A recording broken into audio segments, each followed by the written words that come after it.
you because I've seen what you've done in Manchester, and I've already heard what you're going to do as a member of Congress. And what people want in business is to be left alone.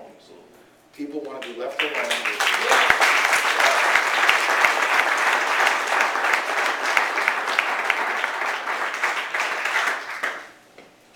The regulation requirements today to start a business or close a business, God forbid you're in a position where you have to close your business, the regulation that you are under is tremendous. Small business is the backbone of New Hampshire. 95, 96% of it is small business New Hampshire. And I'd like to keep it that way. I think that there's something great about the ingenuity and the environment that you have where small business can be created. I went to visit Namtech today in Bedford. A disabled vet started the business. Guess how? Got laid off. And he took his own ingenuity, his own money, and started a business, an IT business. They are one of the top 10 growing businesses in the state. They grew by 2,000% in 2009. There's something exciting about that kind of environment where you feel that you can be successful. My folks who happen to be here in the audience this evening own their own business for 40 years. And as a kid, I remember helping them because they didn't really have a choice. But there was something admirable, that you admired the fact that somebody created something. And that other people that you were helping other people by employing them and making their families self-sufficient as a result. And I think we're getting away from that. I don't think government truly appreciates how difficult it is to start a business, to be successful, to make payroll. I mean, imagine just the feeling of trying to make payroll every week because you have, whether it's 5 or 500 people relying on you and that paycheck. There's nobody on the administration of the Obama administration that's actually done that. And I think it's part of the problem. I think the advice that's being given is not sound advice, and it's not from people who have been there. But what I would do for small business, I heard this stat actually this morning. There are 222 volumes of federal regulation, 160,000 pages of federal regulation that go along with our laws. And I tried to find out today how many pages of laws we have. The number doesn't seem to be quantifiable, but I'm going to keep looking.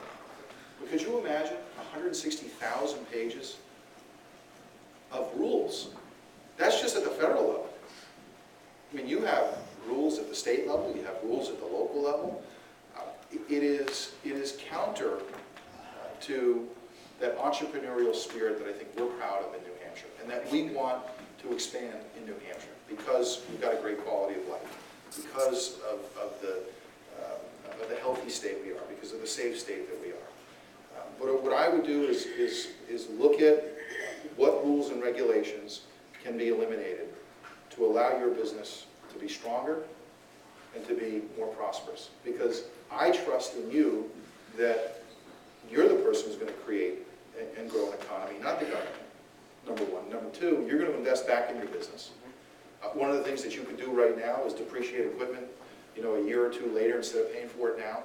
That would help you tremendously right now. Two, allowing you to partner with other companies to reduce your health insurance costs would help you 20%. And lowering your taxes. I know some people don't like to hear this, but lowering your taxes puts more money in your pocket to invest in your business. Yeah, absolutely. And if government trusted you to do with your money what you've already done with it, your company would be growing. And exponentially, the economy in New Hampshire would be growing. But I don't think Congress right now appreciates or respects that. They're looking at, increasing federal taxes. We're already seeing the increase in the LLC tax in the state, and just taking, $30 million out of the economy as an estimate, which is going to move into if you change from an LLC to a DBA, they're going to hit you up for that. It's nothing more than an income tax. I mean, call it what it is, be honest. And if you support it, fine. But tell people in New Hampshire, the business owners, why you support it. Because I can tell you, I am not meeting business owners who are coming to me and say, I wish the state of New Hampshire took more of my money away. I am not meeting business owners who say, I got a great idea, tax me more.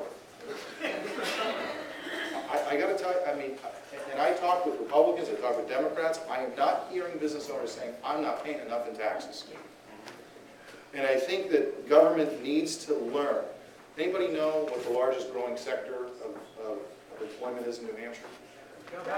You got it. Everyone else is on the decline. Every other measurable entity is on the decline. Government's out of touch with people. Government is out of touch.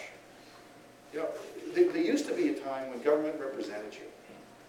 It's not representing you anymore. It's taking from you. And I think you're going to see a movement, not just in 2010, but beyond. And it's not about party. I got to tell you, it's not about party. This is about who is going to speak to the voters, listen to what people are looking for, and how they want to be represented. It goes beyond party, quite honestly. And that's why a gentleman came up to me today and said, you may or may not like this, but I was having a conversation with a friend of mine, and he didn't know if you were a Republican or a Democrat. And I honestly took it as a compliment, because that meant I was governing, and I was governing to their satisfaction. And they weren't looking at me as a Republican, or looking at someone as a Democrat. They were looking at somebody who had solutions, who had ideas, and who tried to do the very best they could. That's what this country was founded on. And that's what this country needs to get back to. And that's why there are so many good people who are running for office, who are engaged, who are willing to make the sacrifice. And that's in part what I'm doing. And I hope that I have that opportunity to serve each and every one of you. We'll take a couple more questions. I don't want to keep people all night. I appreciate you being here, but from you and then this gentleman, and then we'll wrap up. Well, first off, I appreciate being called a whitehead. Because my grandchildren say I'm a Q-tip. But I was absolutely furious last summer when our 3 Democrat representatives played hide and seek all summer. I mean, they I'm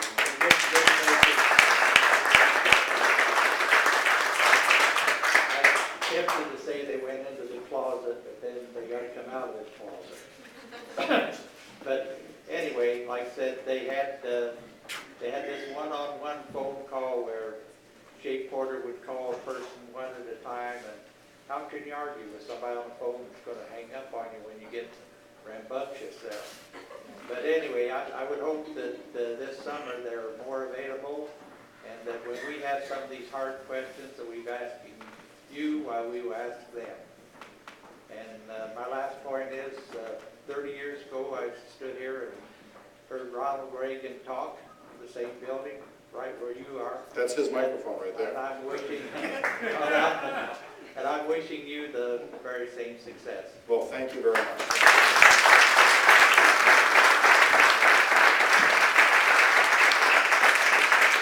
One of the quick points I'll make about town hall meetings is in August, I was still mayor, and I was equally frustrated that our member of Congress came home and